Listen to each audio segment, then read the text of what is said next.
everybody, welcome back to another Rosh Reviews, and today we are behind the wheel of a 2003 WK Holden Caprice. And I've yet to feature one of these things on the channel because honestly, I don't see these all that often. They're pretty rare to spot, and back when this came out, it was gonna cost you over 73 grand to buy one. So that's a huge amount of money. Now the Caprice was the long wheelbase version alongside the Statesman, and apart from those two facts, guys, I really don't know what the difference was between the Statesman and the Caprice. Yeah, Google couldn't really help me out on that, so if you guys do know, I know a couple of you guys will have answers for me. Comment down below, share the knowledge. We love reading those comments. Now you can only get the WK here from 2003 till 2004, and I have previously done a review on a WH Statesman, I believe it was, and that was supercharged. So guys, if you want to see that video, I will leave a link for it. You can click the pop-up banner right here. These things are not small vehicles. I'm talking like, if you've got a standard garage, this probably won't fit in the garage because it is long, and this is where, you know, Statos, tough Stato, you know, they get called boats. The Caprice is the same because these things are absolutely huge, and I believe they weigh like 1.8 tons, maybe even a little bit more. It's a heavy thing. This particular one though, it does have the LS1 V8 up front, so naturally aspirated. I love them. You know, 5.7 liters. It's got a exhaust system, headers, an intake, and you know, look, the car's lowered a bit, but besides that, it's reasonably stock here, and it sounds good. You can only get these, unfortunately, in the 4-speed slush box, which I always complain about. And look, in drive, it does kind of just, yeah, it has a mind of its own, really, but you can obviously put it into like first, second, third if you want to do it manually, which then you can get a little bit more sporty with it.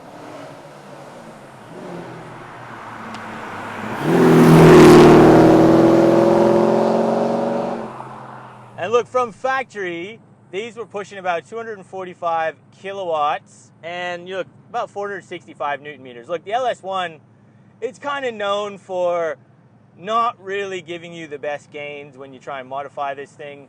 You can do it if you spend a bit of money, but yeah, when you went to the LS2, the 6-liter, you definitely could see some bigger gains on investment. And look, again, just sitting behind the wheel here, it is luxury for 2000s because, you know, just you can tell the leather they use in here is just really quality. You know, the gauge cluster, I actually haven't seen a gauge cluster like this before, so I'm thinking the Caprice has its own cluster, even down the middle here in the stack. You know, it's got like a bit of a digital display. Looks quite cool. You've even got like Holden assistance up here on your rear view mirror where, you know, if you did get in an accident or anything, you could push a button and it would automatically call out like emergency services and stuff. So yeah, I haven't seen anything like that since I was in Canada. And yeah, some General Motors type vehicles, OnStar I think it was called, was like a very similar product.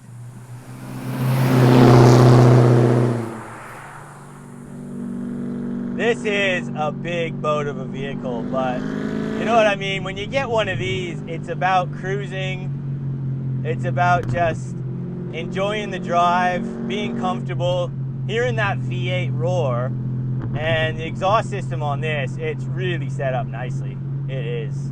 I say it every time, you know, these LS1s, when you get a good exhaust system on them, mate, they might not be the fastest thing out there, but man, they sound good. Now, if you guys are enjoying this type of content, please make sure you hit that big red subscribe button. Hit the like button. It does really help us out. The more people like, share, follow, yeah, subscribe. We got plenty more of this stuff on the way. Now, I believe there was only 3 options for the Caprice because this thing came fully loaded straight out the factory. And you could get a sunroof, I believe was an option.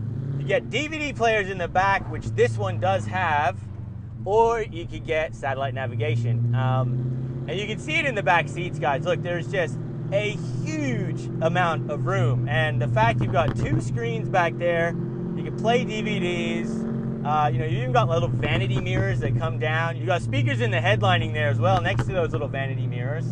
Yeah, again, you can just imagine this thing brand new coming out the showroom. Man, it was plush.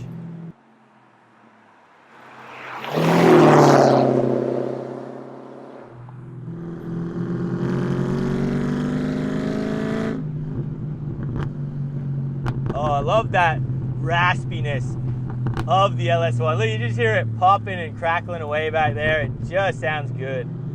And look, the car is on lowering springs all around. You can see, like, it's low, but it doesn't really scrub all that much. It's got 20-inch wheels on it as well, so yeah, it looks pretty tough, this thing. And, you know, with the soundtrack to match the luxury in here, and this thing, guys, it is really clean. And, you know, that's one of the main reasons I really wanted to come out here today, film it. We are out in Brisbane, just on a nice mountain road, cruising. It's a beautiful example of this car. Now, guys, again, in the comments, correct me, because it's hard looking up these facts, you know, that are 20 plus years old, because I believe it was like Statesman, Caprice, and then you had the Grange. I actually don't think the Senator was around when this came out, but comment down below. And again, just what was the difference between this Caprice and the Statesman? Like, I'm a little bit confused on that.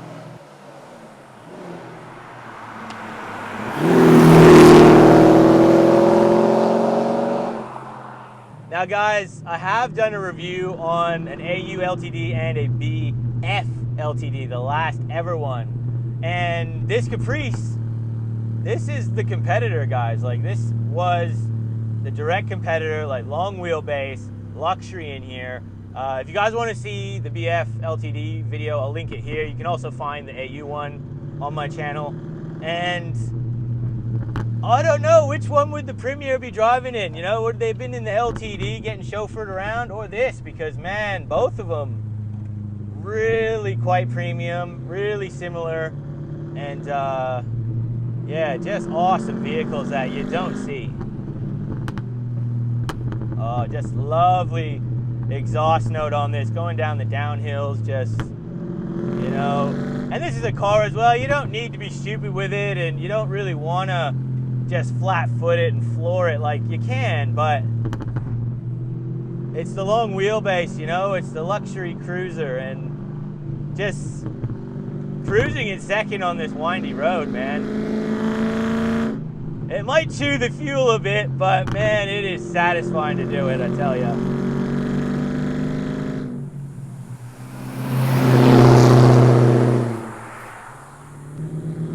I gotta say, even, you know, just on handling, it drives pretty well. You know, there's this quite small, the center vagueness, to be honest. For this type of a vehicle, I would have expected a lot worse. And, you know, just, you've got a bit of weight in the wheel too, so it's not overly light, which you would expect from a luxury car. Yeah, it feels quite nice to go around these bends in this country road.